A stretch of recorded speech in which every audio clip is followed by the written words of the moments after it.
All right, this is Saxon Math 4, Lesson 106. Today you will learn how to find a fractional part of a set.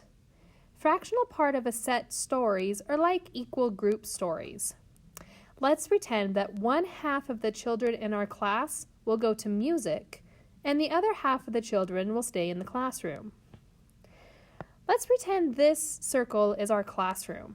I will divide the circle in half to divide the classroom in half.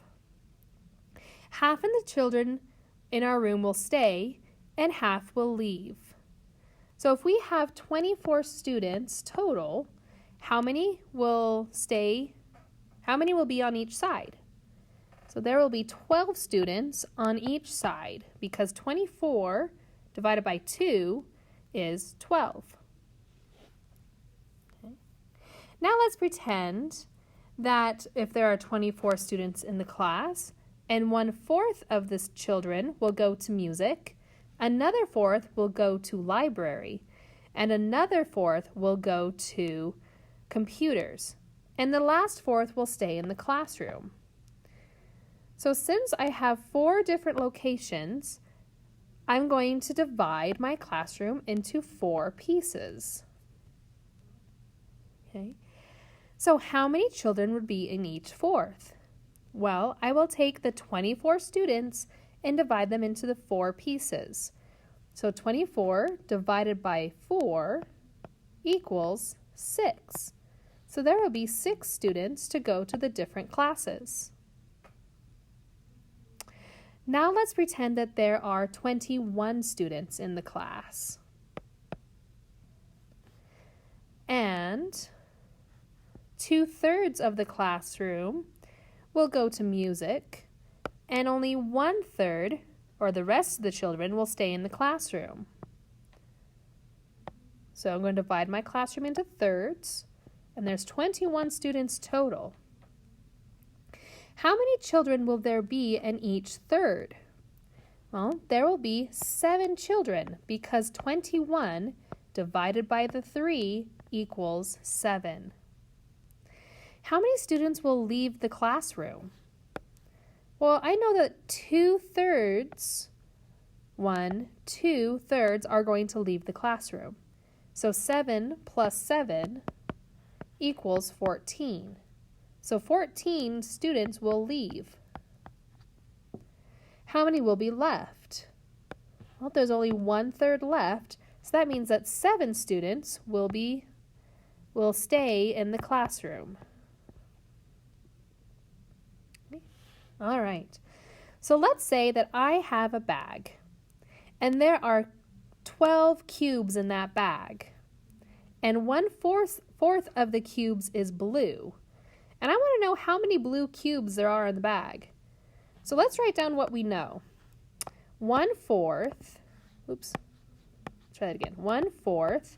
of the 12 cubes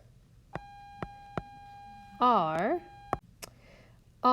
which is equals to the number of blue cubes. Okay, so I'm going to draw the circle here. I know there are 12 cubes total. And how many parts do I divide it into? Well, I divide it into 4ths because it says there are 1/4 of the cubes. The denominator of the fraction tells me how many equal parts to divide the cubes into. If there are 12 cubes, how can we find out how many cubes to put in each of the 4 parts? Well, I will need to take 12 and divide it by 4. 12 divided by 4 is 3. So there should be 3 cubes in each of these 4ths. So how many 4ths were blue? And we know that 1/4 was blue. So that means that just one of these sections will be blue. And there are how many cubes in that 4th? There are 3 cubes. So 3 cubes are, so we know that 1/4 of the 12 cubes means that there are 3 blue cubes. And that would be my answer. All right. Now, what if I had a bag that had 18 cubes? And I know that 2/3 of the cubes are yellow. So writing down what I know, 2/3 of the 18 cubes is how many yellow cubes I have, equals some number of yellow cubes. Okay, so I will again draw a circle, and I'm going to divide it. I'm going to write the 18 above it, because that's how many cubes I have total. How many equal parts do I need? Remember, the denominator tells me how many equal parts there are. In this case, there are 3. So I need to divide this circle up into thirds. Now, if there are 18 cubes, I can find how many cubes to put in each of the parts by taking 18 and dividing it by 3. 18 divided by 3 is 6. So there are 6 cubes in each of the parts. How many thirds have yellow cubes? Well, the numerator tells me how many parts do, and that's 2. So 2 parts have yellow cubes. So there are 12 yellow cubes in my bag. Okay, and that's it for this lesson. Good luck on your homework.